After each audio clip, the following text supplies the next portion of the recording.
और सीधा रुक करेंगे इस वक्त की बड़ी खबर की तरफ। पश्चिम बंगाल में बीजेपी नेता बाबू मास्टर पर हमला हुआ है। हालत गंभीर बताई जा रही है। जानकारी के मुताबिक बाबू मास्टर की गाड़ी पर बम से ही अटैक किया गया। 18 दिसंबर को दरअसल टीएमसी छोड़कर बीजेपी में शामिल हुए थे। वहीं शुभेंदु अधिकारी के बेहद करीबी माने जाते हैं बाबू मास्टर।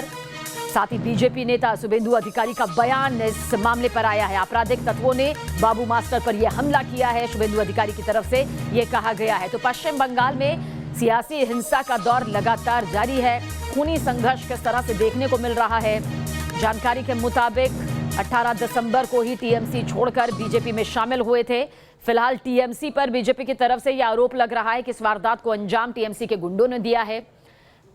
तपस सेन गुप्ता हमारे संवाददाता, ज्यादा जानकारी के लिए। तपस, सियासी खूनी संघर्ष थमने का नाम नहीं ले रहा, रुकने का नाम नहीं ले रहा। ऐसे में एक और खूनी संघर्ष के तहत ये वारदात सामने आई है। सबसे पहले बाबू मास्टर की हालत कैसी है? गंभीर है या फिर स्थिति नॉर्मल बताई जा रही है? साथ ही क्या कुछ और अपडेट आपके पास?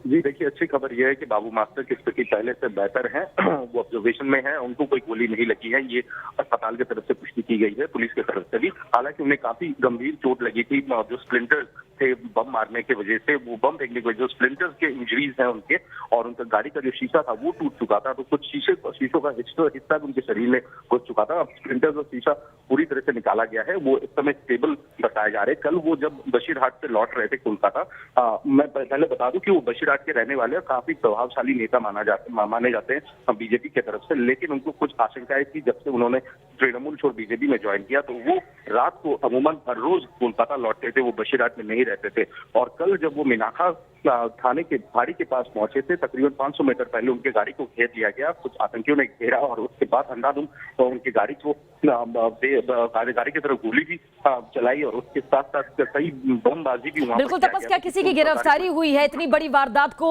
सरेआम अंजाम दे दिया जाता है, क्या कोई किसी तरह की गिरफ्तारी, क्या कोई ऐसा फुटेज सामने आया है जिसमें यह मालूम चल सके कि आखिर कौन थे वो लोग जिन्होंने इस वारदात को अंजाम दिया? सियासत जारी है, लेकिन कानूनी तौर पर क्या कुछ एक्शन लिया जा रहा है? लेकिन देखिए, अभी पुलिस की तरफ से तफ्तीश शुरू कर दी गई है। हालांकि किसी को अभी तक गिरफ्तार या डिटेन नहीं किया गया। लेकिन जो पुलिस के सूत्रों से खबर थी, जो भी आए थे गनमैन वो हेलमेट पहने हुए थे, तो उनकी शनाख्ती की जा रही है। कल कई जगहों पर रेड भी चलाया गया, लेकिन अभी तक जो इनके बीच वारदात के पीछे उन्हें अभी किसी को भी अभी तक गिरफ्तार नहीं किया है, कर पाया है पुलिस ने। हालांकि इनकी इन्वेस्टिगेशन जारी है इस समय।